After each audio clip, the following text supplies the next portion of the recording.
I really thought my 6-month review of the iPhone 16 Pro Max was going to be my last long-term review until the 17 series, but it turns out we got more to talk about.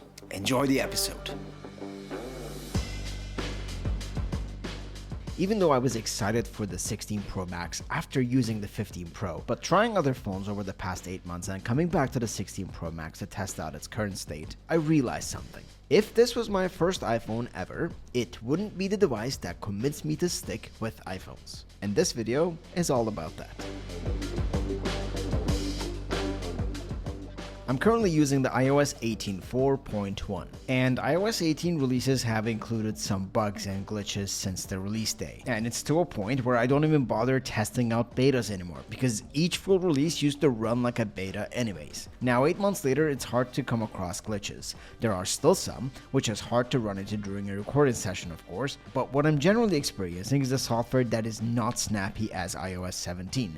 The animations feel slow, haptics don't feel immersive, which is not a new thing, and the worst part is that I didn't really feel like this on my iPhone 15 Pro with iOS 17. There of course used to be problems with iOS 17 too, just like any other operating system in the world. On the Apple side though, iOS 18 just seems to amplify these problems. Despite having the powerful A18 Pro chip, which was marketed as Apple's most capable processor to date, the software optimization problems are holding back the device's true potential.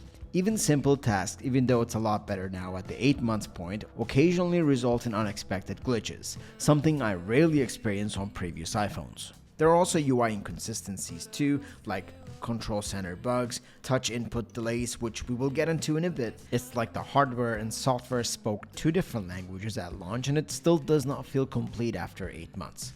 And for a company that built its name on seamless integration, this is kind of shocking. And the major talking point about iOS 18 was going to be the start of Apple Intelligence. And without much of Apple Intelligence, the update barely looks new visually, plus the rollout was super rough because of Apple Intelligence. And speaking of Apple Intelligence, do we even know what features are out without Googling at this point? I'm so checked out when it comes to using AI on my iPhone. And honestly, the features that are out, they're okay. The whole shift towards AI seems to have come at the cost of Siri's usefulness, which is wild. As Apple tried to become more intelligent, Siri became less intelligent. And there is a weird irony in that. Apple Intelligence was supposed to be this next big thing, but unfortunately, there's no real standout experience yet, and it feels like Apple is just still trying to figure out what their version of AI looks like. Meanwhile, I often find myself using Gemini. In my opinion, it just works better for quick tasks. And here's the thing, it's been nearly 8 months since Apple Intelligence started making headlines, and there's still not much to talk about. No transformative features, no major leap. Again, for a company that usually leads with polished and confident products, this rollout, no doubt, just feels very unfinished, and it's a fact that it's unfinished actually. Personally, AI on a smartphone is not a huge selling point for me.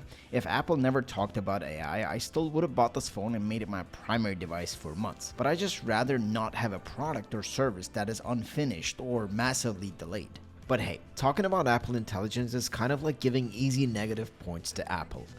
I've actually got another problem instead. Now, like I said, a lot has happened since the release of the 16 series for me.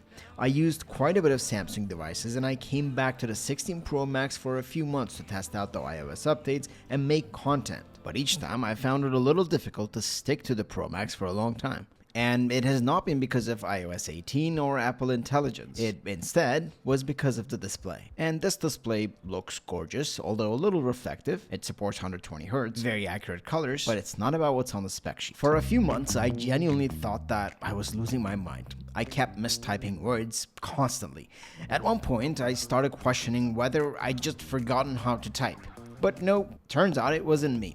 It was the display all along. If you are using an iPhone 16 Pro Max, you probably already know, just forget about hitting Q or P on the keyboard reliably. The edges of the display are straight up unresponsive at times. Of course, when you're hitting the center of the letter, no delays there, but when you're trying to type fast with the size of the 16 Pro Max, you often naturally hit those corners. As you can see here, I'm touching very small part of the bezels and rest of my finger lands on the display. But because it's in the corner area, it's not very responsive. I've even stopped using screen protectors because the display already struggles to register touches in certain areas, and it's not just about typing. This will even be the case in regular use. There's a noticeable input delay and inconsistent touch response. Now, technically this is the same display panel as previous models, so it might be a software issue, but it also feels like the execution of these thinner bezels wasn't thought through properly. Whether it's a hardware tolerance issue or a calibration problem, something is just clearly off. And it might sound like I'm nitpicking here, but you'd be surprised as to how much you actually tap those corners in a day. And this issue, of course, is more noticeable on the Pro Max because it's a bigger phone. And just as a discussion point here, this may not be an iOS 18 issue, it may just be a hardware issue because it has never been addressed for the last 8 months. Aside of this, 16 Pro Max has a spectacular battery life. When I first got the 16 Pro Max, the first thing I noticed was the battery performance. It turned out to be a great all-day battery device for my use case. 8 months later, I'm still very happy with the battery, and while out and about, I can easily count on the battery performance with no problems. I know a lot of you did complain about certain iOS updates draining your battery life, but personally, I didn't face a lot of that. Currently, I can get 10 to 12 hours out of my device without charging, but personally, I often find a way to top up the battery, whether it's in the car or I have a small power bank with me if I'm not going to have access to my car for a long time.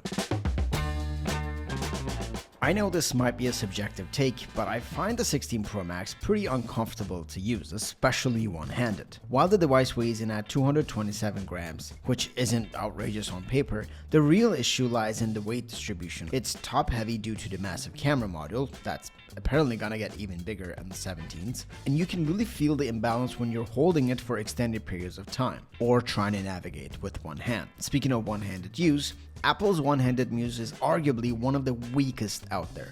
It feels more like a workaround than thoughtfully integrated feature, especially when compared to one-handed modes in Android. Then there's the design. It's this awkward in-between state. The edges aren't fully flat, nor they're properly rounded. There's this subtle curve where the sides meet the display, which might look sleek, but in daily use it doesn't add much comfort.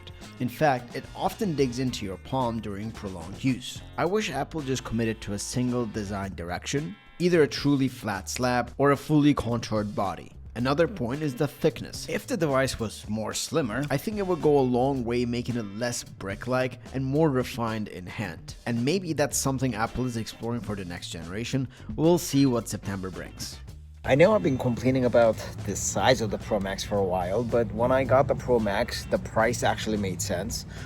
So I thought about getting the Pro version, which in order to record ProRes log internally, I had to get the 256 gig version, which the difference of getting the Pro Max, which is a bigger phone and a bigger battery, at 256 gig cost me about $150 extra. So at the time, it was kind of a no-brainer to get the Pro Max. But now, if I was to go back and make this purchase again, I would definitely go for the Pro.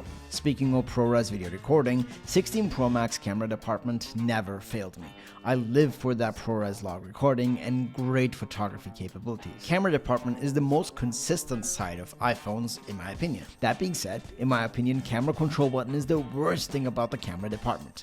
I do not use it at all. It slows you down when you're trying to create, and my opinions on this never changed since the first day I unboxed this phone. MagSafe is also huge. If you're not a case type of person, you can always find a MagSafe accessory and just slap it onto your device.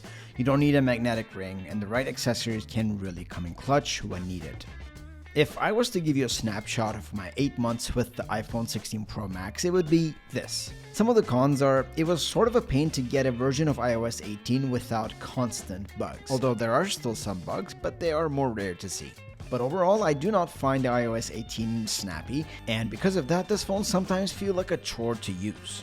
And an issue that seems to be a calibration issue is the unresponsive edges of the display. This makes the phone extremely annoying to use, especially when trying to type. I would love to know in the comments if you also noticed this issue. And finally, this is personal, but I'd give it a 5 out of 10 for physical comfort when using the device. I'm really interested to know how large the 17 Pro Max will be this year. And of course, there are some positives. I've had a very consistent battery performance out of this device, and sometimes with a little help from accessories. And also the camera department has been a pleasure to use for all the times I've captured with the device. So there you have it. This was a look at the iPhone 16 Pro Max after 8 months. At this point, I hope we can see some drastic changes in the 17 series. Thank you so much for watching. As always, it has been a pleasure. I'll see you in the next one.